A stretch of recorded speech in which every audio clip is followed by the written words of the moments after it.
0 degrees, thank God. We have gone basically 40 degrees in 3 days in Wells. It's snowing real good right now. I'm Joey Only, the Cariboo weather dude. There's been power outages all over BC, especially Vancouver Island. Big snowfalls down south. People getting hammered by the snow. Yeah, but it's not just here. Alberta was getting destroyed yesterday. Cold weather all in through the prairies. The big story, of course, is the blizzard in Ontario and Quebec. And then, of course, all the bad weather going up to the Maritimes. Holy cow, it's happening, everybody. Check all this out. All right, weather update. It's snowy. We've had ice rain all day. It's actually stopped. The nice thing about the ice rain is that it's just warm enough that it did not refreeze on landing. So our roads are finally clear. We do not have a lot in the way of snow plows and our infrastructure sucks, but as long as we have bike lanes in Retirement City, we're doing good. So roads are finally clear, some sidewalks have been shoveled and all that good stuff. Not snowing at the moment, just cloudy as all hell. It just looks like a whole lot of clouds. Clear-ish roads. Everything's dripping, everything's wet, a lot of complaining. I'm loving it. I'm loving the misery and the discomfort.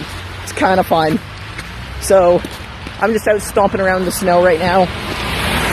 Just because it's relatively quiet. There's a surprising amount of traffic out. Fire trucks have been pretty quiet the last couple of days, which is nice because usually they're part of the soundtrack around here is fire trucks. We normally hear them all the time.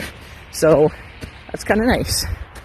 I guess that's one of the nice things about winter is the lack of fires. So there you have it. Weather update. Cloudy, overcast, ice rain all day, a little bit of snow in the morning, and still lots of snow on the ground. See? Snow. Normally, isn't that nice? Normally we don't get a lot. Normally we only get a couple inches in the winter. That's about it. This time around is a little different-y. But there you go. A nice clear road, only because it's the main road that enough people have driven on that they've broken up the ice and the exhaust has melted little bits of the chunks that were left over. And on that note, the end. Well, the good news, the extreme cold warning has ended. But now we got this. A lot of snow, bit of blowing snow out here. Oh yeah. Winds are gusting at least 40 to 50 kilometers down. Snow's really coming down. At times heavy, so that's really reduced the visibility. And should mention Highway 3 in the Tabor area, travel is not recommended at this time, so stay tuned for updates on that. And visibility is quite poor out here too, so this band of snow won't last all day, probably a couple more hours and the snow will finally start to taper off, but it still remains cold for the next 24 to 48 hours. Stay tuned for updates. Oh, it's nasty out here.